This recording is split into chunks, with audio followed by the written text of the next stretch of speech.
Hello, hello, it's Monica from Crafting with Quilling Lady, and I hope you have absolutely wonderful day. It is Monday, so it is time for personalized card.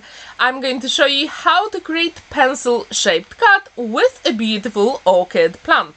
First, I'm going to use free SVG file from extraordinarychaos.com, and using my Canvas workspace software I added thank you, and also using offset setting I created slightly bigger background.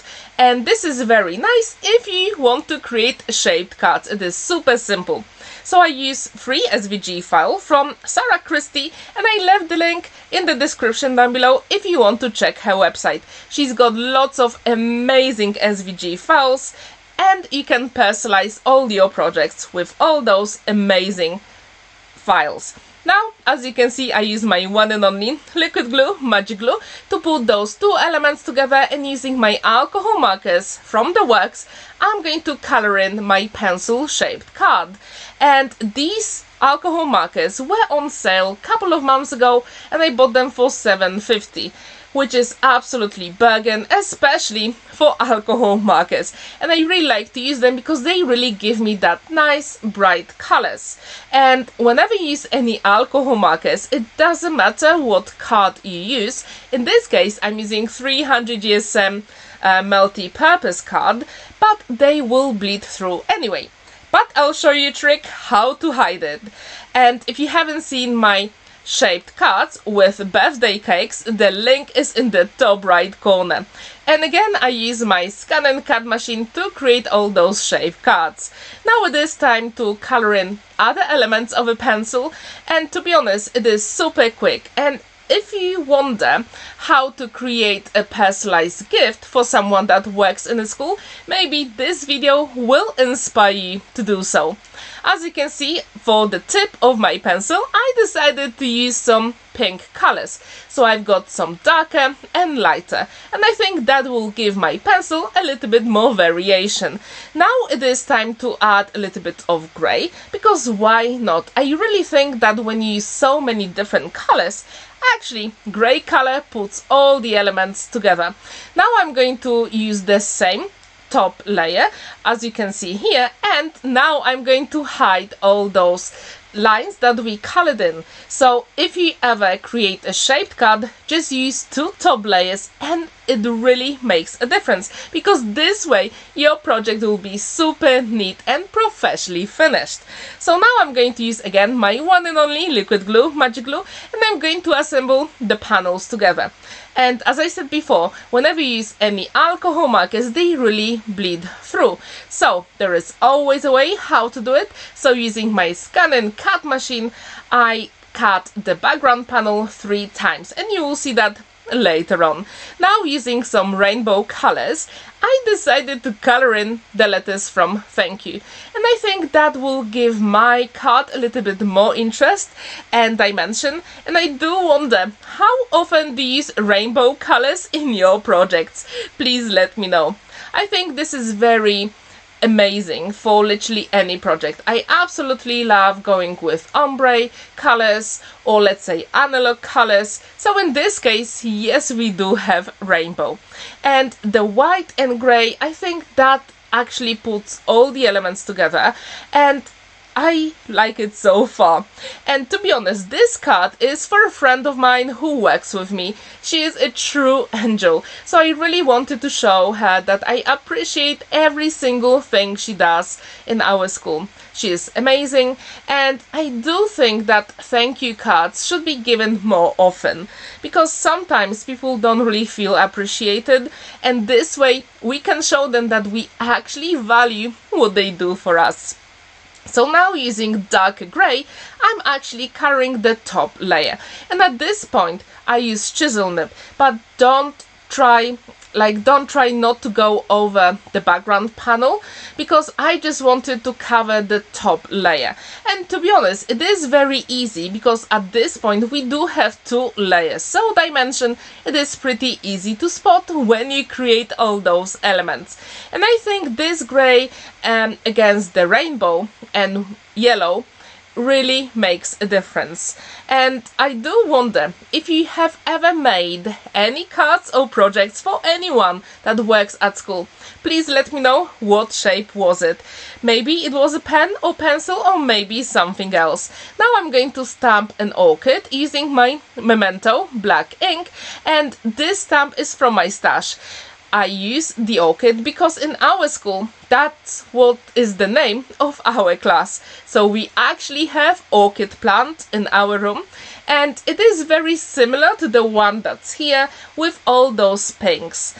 And I do wonder, do you like orchids? Or maybe you've got different favorite flower. If you do, please let me know what it is in the comments down below. I also wonder, have you been to Kew Gardens? Because every single year, for about a month, they've got Orchid Festival. And every single year is dedicated to a different country.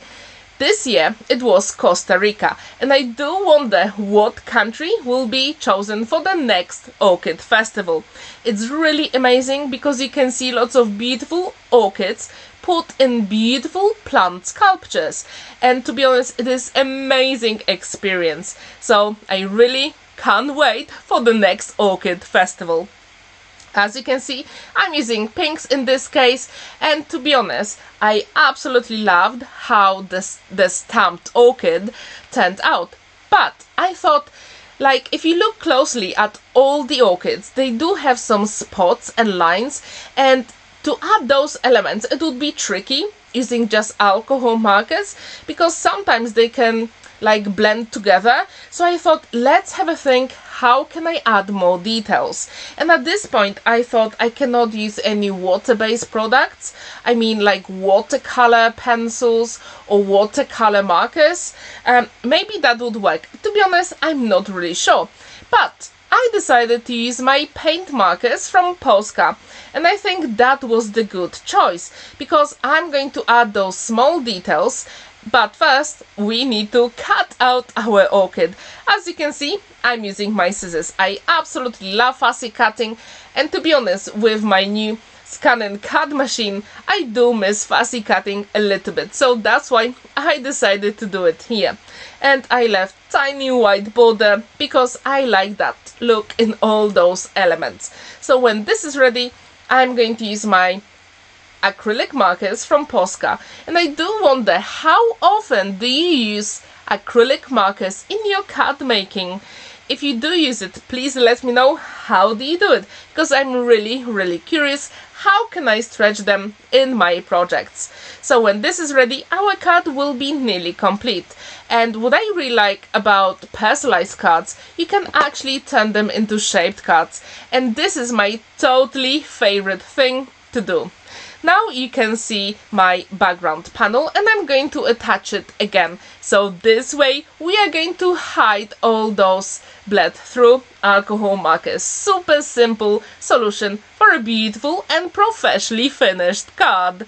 So when this is ready, I'm going to use my scoring board, and using one more background panel, I'm going to put that back panel on the front. Super simple. So first you just have to create a flap, score it, fold it, burnish, attach. Super simple. And our shaped card is done. I mean, at least the base. So again, I'm going to add that orchid, and you can also use some sparkle pens if you want. The choice is absolutely yours.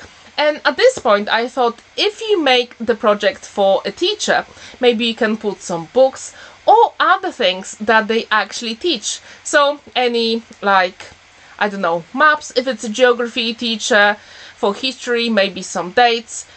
I think the choice is absolutely yours. So as you can see, I'm using my white Polska pen to add those details, and the orchid will be done. And I really like the way it turned out, because this way I do have some more color variation and interest of the plant.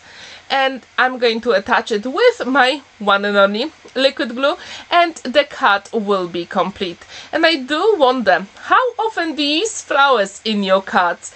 And maybe you have your favorite to put on a card. If you do, please let me know what it is. So when this dries completely, I'm going to create envelope using my scoring board, because this cut is slightly longer than DL size, but using my scoring board it is super simple to create an envelope. Thank you so much for watching and spending that time with me. Don't forget that every Monday and Thursday I've got videos on my channel, and also in October every Saturday will be dedicated to Halloween. Have a wonderful day and see you in my next video. Bye!